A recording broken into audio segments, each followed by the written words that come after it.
रिश्ता माँ बेटी का। मनु ने आज अपनी बेटी रिया की शादी की है। बेटी के जाने के बाद सारे रिश्तेदार भी चले गए। अब मनु को अपनी बेटी रिया की याद आ रही है। तभी बहू नैना ने आकर कहा, क्या हुआ मम्मी जी, दीदी की याद आ रही है? हाँ बस सोचा रिया के बचपन की फोटो देखूं। बहू ने एल्बम पकड़ाते हुए कहा, मैं चाय बना लाती हूँ। मनु एल्बम देखने लगी और रिया की सारी यादें ताज़ा हो जाती हैं। उन्हें लगता है जैसे कल की ही बात हो। मनु ने बड़े लाड़ प्यार से पाला है रिया को, एकदम परियों के जैसे। तभी उसे अपना बचपन याद आ जाता है। उसका कलेजा कांप उठता है। वह अतीत की यादों में खो जाती है। वह एक 7 साल की बच्ची थी, तभी उसकी माँ पार्वती जी उससे घर के काम करवाने लगी।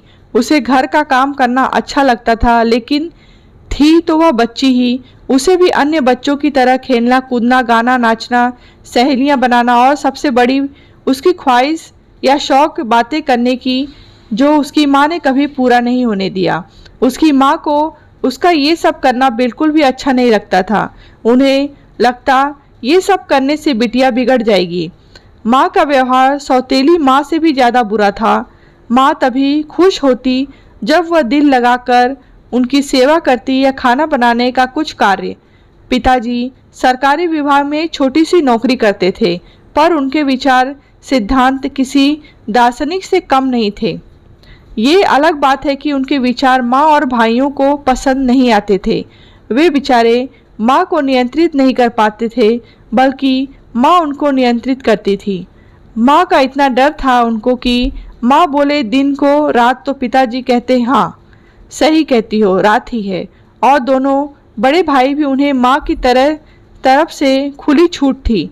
माँ का सिद्धांत था, लड़कों का तो जन्म ही मनमानी करने को हुआ है, पिता की तो चलती ही नहीं थी। बस इस तरह से घर की स्थिति थी। इसी में मैं बड़ी हो रही थी। मेरे शौक और इच्छाओं को बुरी तरह से कुचलना माँ और भाइयों का परम कर्तव्य था। मुझे पढ़ाई का भी शौक था, पर किचन के काम से फुर्सत ही नहीं मिलती थी, क्योंकि माँ की सोच थी कि लड़की की माँ कोई काम नहीं करती, सारा काम लड़की ही करती है। इसीलिए वह हर शाम आसपास की औरतों को बुलाकर बातें करती और मैं पहले शाम का नाश्ता फिर रात का खाना बनाने लगती। मैंने इसी परिस्थिति में 8वीं तक की पढ़ाई कर ली। माँ पिताजी बहुत फक्र से बताते मेरी बेटी ने कितनी मुश्किल से घर के काम के साथ पढ़ाई की और अच्छे नंबरों से परीक्षाएं पास भी कर ली। आगे की पढ़ाई के लिए माँ ने प्राइवेट परीक्षा दिलवाने की योजना बनाई, पर मुझे रेगुलर स्कूल जाने और पढ़ने की इच्छा थी। इसके लिए उसने माँ को कहा भी, पर माँ नहीं मानी। मुझे बहुत दुख हुआ। एक पढ़ाई ही थी मेरी की साथी, वो भी छूट।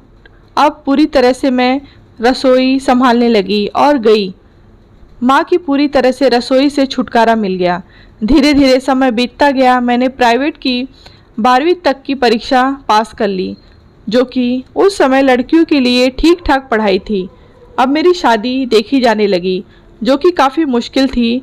मैंने पढ़ाई भी ज़्यादा नहीं की थी, दूसरे दिखने में भी कुछ खास नहीं थी।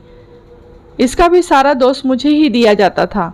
बड़े भाई की शादी हो गई। भाभी अपने घर की लाडली बेटी थी, साथ ही होशियार भी जल्द ही, और माँ के साथ मिलकर मुझ पर हुक्म चलाने लगी। अब मेरी स्थिति पहले से भी ज़्यादा खराब हो गई। अब मुझे इंतज़ार था कि कोई जादू हो और मुझे इस स्थिति से छुटकारा मिले। मेरा इंतज़ार खत्म हुआ और मेरे सपनों के राजकुमार मुझे मिले। अब मैं आज़ाद थी। मुझे समझने वाला, मेरे विचारों को सम्मान देने वाला जीवन साथी मुझे मिल चुका था। वो कहते हैं ना, जिसने जितना ज़्यादा दुख झेला होता है उसे उतना ही सुख मिलता है। समझ गई मेरी स्थिति। इधर मेरे जाने के बाद माँ को बुढ़ापे के में सारा काम करना पड़ता था। भाभी एक भी काम नहीं करती। यदि कभी माँ की तबीयत खराब होती तो भाभी किसी तरह जला भुना खाना बनाती। अब माँ को अपने किए पर बहुत पछतावा होता। वह हर पल अपनी बेटी को याद करती, किस तरह उन्होंने अपनी फूल सी बच्ची को इतने दुख दिए हैं। माँ अच्छे संस्कार सिखाते सिखाते कब स्वार्थी और आलसी बन गई उन्हें पता ही नहीं चला। और माँ बेटी के सबसे मधुर और सुंदर रिश्ते को खराब कर दिया। इसी वजह से मनु ने अपनी बेटी रिया को हमेशा पलकों पर बैठाया, कभी भी उसने और उसके भाई में अंतर नहीं किया। उसे घर के काम भी सिखाया, साथ ही खूब पढ़ाया भी। तभी तो आज वो इतनी बड़ी कंपनी में सॉफ्टवेयर इंजीनियर है। मनु ने खुद से वादा किया था कि वो अपनी बेटी को हमेशा मायके की मीठी यादें ही देंगी। वह जब भी अपना बचपन याद करे तो उसका मन पीड़ा से न भरे, बल्कि हर्ष और उमंग से भर उठे। उसे महसूस हो कि वह भी अपने माता पिता की ख्वाहिश है, न कि बोझ। मनु ने हमेशा रिया की खुशी को प्राथमिकता दी।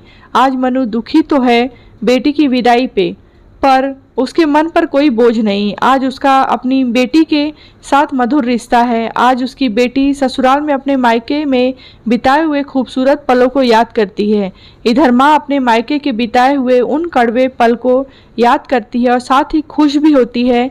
अतीत में प्रेरणा लेकर उसने अपनी बेटी को जीवन के यादगार पल दिए। तभी नैना चाय लेकर आ जाती है और दोनों सास बहू चाय पीती हैं।